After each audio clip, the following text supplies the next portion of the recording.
Hindi na makapag-print ang Epson printer mo, at madami ka pang i-print na documents, kung at the end of service na, ang kailangan mo lang ay i-reset para gagana ulit ang printer mo. Good news, libre ang ipinamimigay kong resetter.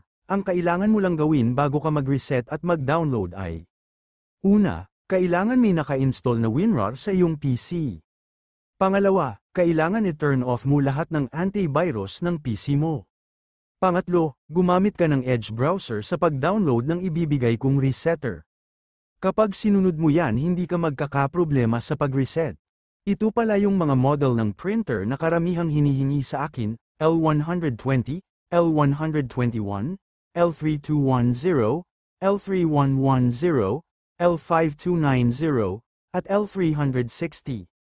Ang mga ibinibigay kong resetter ay mayroong password, kaya importante na i-message mo ako para maibigay ko sa'yo.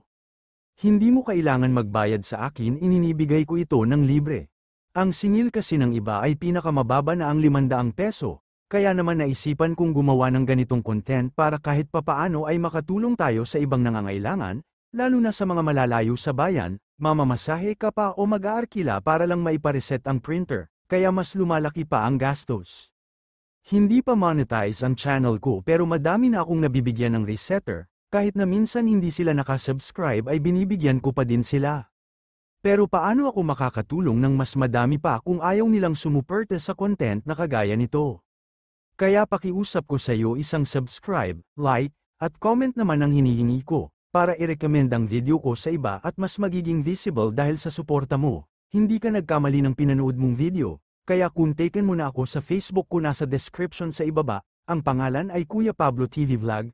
Hangad natin makatulong sa iba, kaya sharing is caring. Mare-reset mo na ngayon ang printer mo.